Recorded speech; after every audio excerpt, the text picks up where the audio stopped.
আসসালামু আলাইকুম প্রিয় শিক্ষার্থী, আশা করি তোমরা ভালো আছো। আল্লাহর অশেষ কৃপায় আলহামদুলিল্লাহ আমিও ভালো আছি। বনশ্রী ন্যাশনাল আইডিয়াল স্কুল কর্তৃক আয়োজিত বিএনআইএস হোম স্কুলে তোমাদেরকে সবাইকে স্বাগত জানাচ্ছি। আমি মোহাম্মদ মিজানুর রহমান, সহকারী শিক্ষক গণিত। আমি আজ চতুর্থ শ্রেণীর শিক্ষার্থীদের জন্য গণিত বিষয়ে পৃষ্ঠা 53, 54, 55 পৃষ্ঠার সমস্যার সমাধান নিয়ে আলোচনা করব। তো এই পৃষ্ঠাগুলোর এই তিনটি পৃষ্ঠার মধ্যে 53, 54, 55 এই তিনটি পৃষ্ঠার মধ্যে আমাদের ভাগের ক্ষেত্রে এই ব্যাপারগুলো আলোচনা করা আছে, যে 4 অঙ্কের সংখ্যাকে 2 অঙ্কের সংখ্যা দ্বারা ভাগ। আর 54, 55 পৃষ্ঠার মধ্যে আছে সহজ পদ্ধতির ভাগ, কীভাবে আমরা সহজ পদ্ধতিতে ভাগ করতে পারি। তাহলে প্রিয় শিক্ষার্থী, আমরা আজকে এই দুইটি নিয়ম এর ভাগ করা আমরা শিখব। তাহলে আমরা তার আগে আমি এখানে শ্রেণী চতুর্থ বিষয় গণিত শিক্ষক মোহাম্মদ মিজানুর রহমান, আর ক্লাস নং আজকের এই ক্লাস নং 23। আর আমার মোবাইল নাম্বার, আর যদি কেউ ফেসবুক বা মেসেঞ্জার আইডিতে যোগাযোগ করতে পারে তাহলে আমার মেসেঞ্জার আইডি, ফেসবুক আইডি এখানে দেওয়া আছে। তো প্রিয় শিক্ষার্থী, আমরা ভাগ দুটি, এখানে 4 অঙ্কের সংখ্যাকে 2 অঙ্কের সংখ্যা দ্বারা ভাগ, এখানে দুটি ভাগ দেওয়া আছে। আমরা এই দুটি ভাগ কীভাবে করতে হয় সেটা আমরা শিখব। 1 ক, এখানে ভাজ্য আছে 7824 আর ভাজক আছে 48। এখন এই ভাগ আমরা এখানে এটাকে যদি লিখি যে ভাজক 48 7824, এটা হলো ভাজ্য। এখন প্রিয় শিক্ষার্থী, আমরা লক্ষ্য করলে বা আমরা এখানে দেখতে পাই যে ভাজক 2 অঙ্ক বিশিষ্ট। এখন ভাজ্যক 2 অঙ্ক আমরা যদি লক্ষ্য করি, এখানে দেখতে পাই যে 78 আর ভাজক হলো 48। তাহলে এখানে এই 2 অঙ্কের ভাজক থেকে ভাজ্যের 2 অঙ্ক বড়, তাহলে আমরা সহজেই ভাগ করতে পারবো। তো এখন 48 দ্বারা 78কে আমরা যদি ভাগ করি তাহলে একবার যাবে, অর্থাৎ 1 দিয়ে দিলে 48কে 48। এখন যদি আমরা বিয়োগ করি, 8 থেকে 8 বিয়োগ করলে 0, 7 থেকে 4 বিয়োগ করলে 3। তো প্রিয় শিক্ষার্থী, এখানে ভাজ্যের 2 অঙ্ক 30, ভাজকের 2 অঙ্ক থেকে ছোট হওয়ায় 30কে 48 দ্বারা ভাগ করা যাবে না। সেক্ষেত্রে আমাকে এখান থেকে একটি অঙ্ক নিয়ে আসতে হবে। এখান থেকে অঙ্ক একটি নিয়ে আসলে 3 অঙ্ক করতে হবে। আমি 2 এখানে কেটে নিয়ে আসলাম, তাহলে এখানে 3 অঙ্ক হলো, 302 হলো। এখন আমরা 48 দ্বারা 302কে ভাগ করব। এটা ভাগ করার জন্য আমাকে দেখতে হবে যে 4-এর গুণিতক 30-এর কাছাকাছি আসে এরকম অঙ্ক কোনটি। তো আমরা 4-এর গুণিতক জানি, 4 × 7 = 28, আর 7 আর 8 গুণ করলে 57। তো এখানে 5 আবার আসে, 28-এর সাথে 5 গুলো বেশি হয়ে যায়, 30 থেকে বড় হয়ে যায়। তাহলে আমরা এখানে 6 দ্বারা করব। 6টা 48-এর 8, হাতের 4, 4 × 6 = 24 আর 4 = 28। এখন আমরা 12, এখানে 2 যেহেতু 8 থেকে ছোট, তাই এটাকে আমরা 12 ধরব। 10-এর গুণিতক 10 যোগ করব, 2-এর সাথে 10 যোগ করলে 12 হয়। 12 থেকে 8 বিয়োগ করলে 4। তো হাতের 1, 8 আর 1, 10-এর যে হাতের 1 আছে সেটা 1, 8 আর 1 9, 10 থেকে 9 বিয়োগ করলে 1 আর হাতে 14 হয়। এই দুই অঙ্ক দ্বারা ভাগ করা যায় না, অর্থাৎ 48 দ্বারা 14কে ভাগ করা যায় না। তাই বাহ্য থেকে সর্বশেষ যে অঙ্কটি আছে সেটি নিয়ে আসব।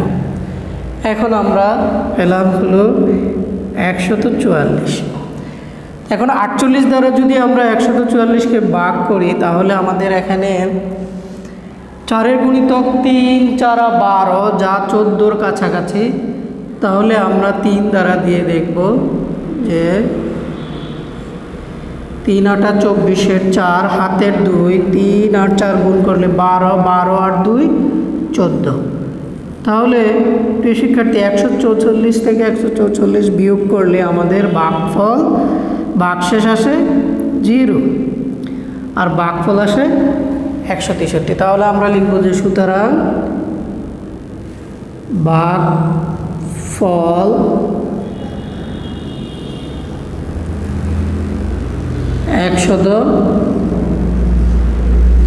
163।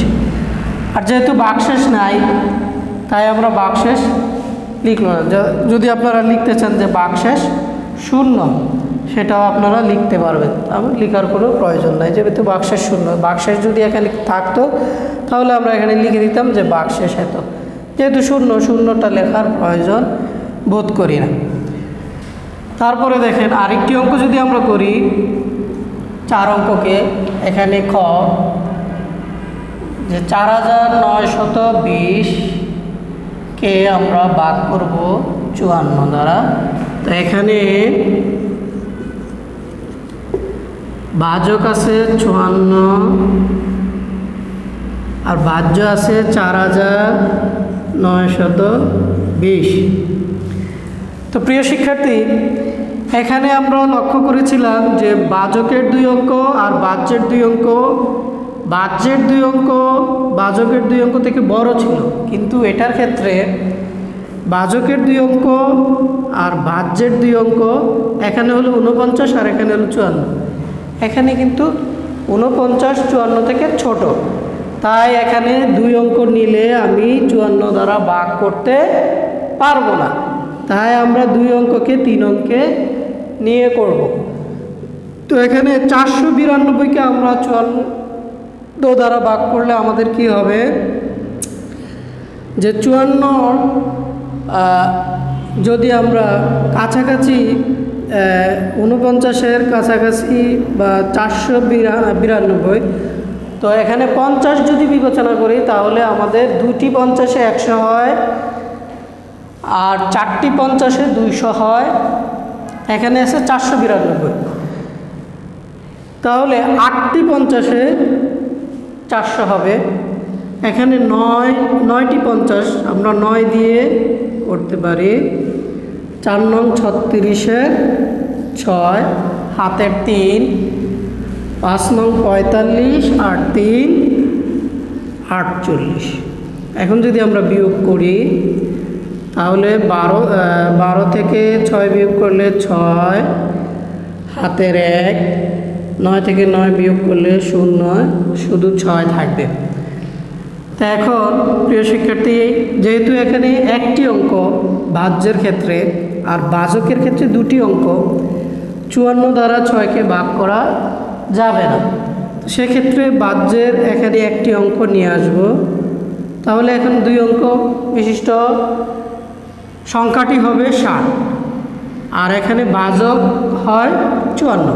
এখন 54 দ্বারা 60কে আমরা ভাগ করতে পারবো, অর্থাৎ একবার যাবে 54কে 54। 60 থেকে 54 বিয়োগ করলে আমাদের 6 থাকবে। এখন আমরা লিখতে পারবো যে সুতরাং ভাগফল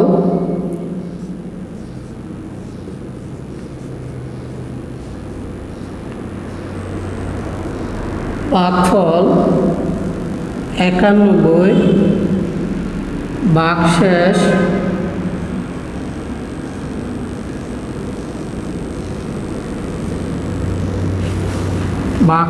6। এই ছিল কিভাবে আমরা 4 অঙ্কের সংখ্যাকে 2 অঙ্কের সংখ্যা দ্বারা ভাগ করব। এবার আমরা শিখব যে সহজ পদ্ধতিতে কিভাবে ভাগ করতে হয়, সেটা আমরা আজকে শিখে নিব। এখানে 2টি অঙ্ক আছে সহজ পদ্ধতির ভাগ ক। তো এখানে আমরা সহজ পদ্ধতি ভাগ করার ক্ষেত্রে খেয়াল করব যে ভাজকের অঙ্কগুলোর মধ্যে শূন্য আছে কয়টি এবং ভাজ্যের অঙ্কগুলোর মধ্যে শূন্য আছে কয়টি। এখানে খেয়াল করেন, এখানে ভাজকের শূন্য আছে 1 অঙ্ক, 2 অঙ্ক, 3টি, আর ভাজ্যের শূন্য আছে 4টি। এখন আমরা এই সংখ্যাটি হচ্ছে 1000। যেহেতু এখানে 4টি শূন্য আছে, তাহলে এখানে 1000 দ্বারা এটাকে ভাগ করা যাবে। তাহলে আমরা সহজ পদ্ধতিতে যদি ভাগ করি, যে এটাকে আমরা এভাবে যদি ভাগ করি বা শূন্য যদি আমরা বাদ দিয়ে দিই, তাহলে এখানে থাকবে, এটাকে এভাবে যদি আমরা অ্যারো চিহ্ন দিয়ে বা লিখি, এখানে ভাগ করি 1000, অর্থাৎ 3টি শূন্য বাদ যাবে, থাকবে শুধু 10। এখান থেকে 3টি শূন্য বাদ গেলে থাকে শুধু 10। আর এখানে যদি ভাগ করি,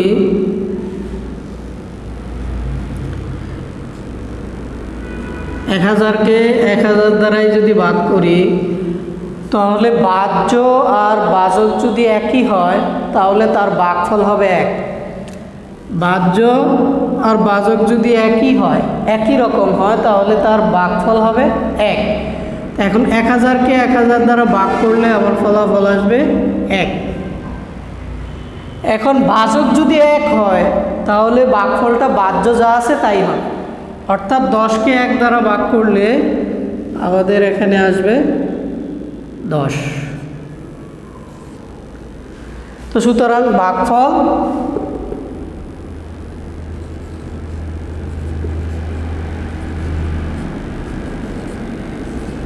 ভাগফল 10।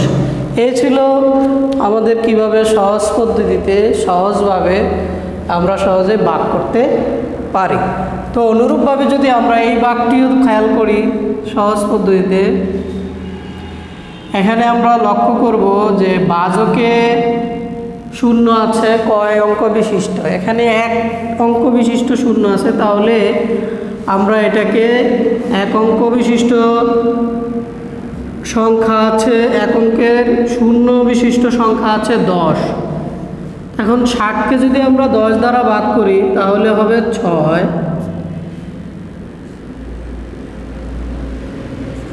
বা আর এখানে যদি আমরা 10 দ্বারা ভাগ করি, তাহলে এই শূন্য বাদ যাবে, অর্থাৎ থাকবে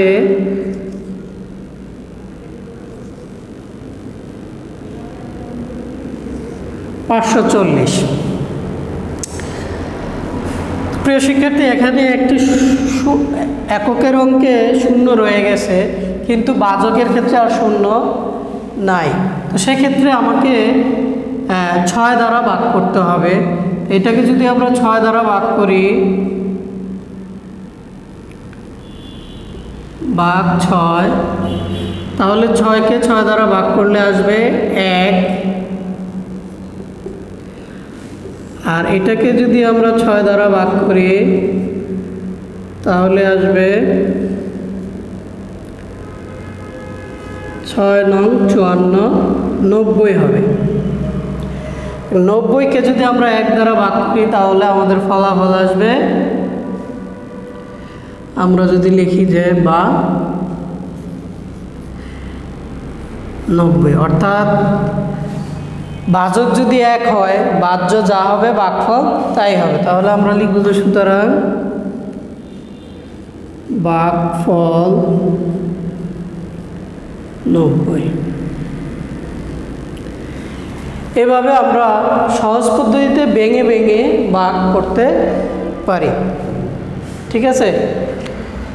এই ছিল প্রিয় শিক্ষার্থী আজকের তোমাদের জন্য এই 53-54 পৃষ্ঠা এবং 55 পৃষ্ঠার আলোকে ভাগ অঙ্কের কীভাবে আমরা ভাগ করা শিখি, ভাগ করতে পারি তার আলোচনা।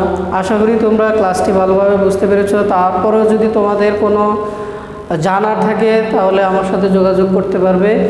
তো আজকের মতো এখানেই আমি ক্লাস থেকে বিদায় নিচ্ছি। অন্য কোনো দিন অন্য কোনো ভিডিও নিয়ে তোমাদের সামনে হাজির হব। আসসালামু আলাইকুম।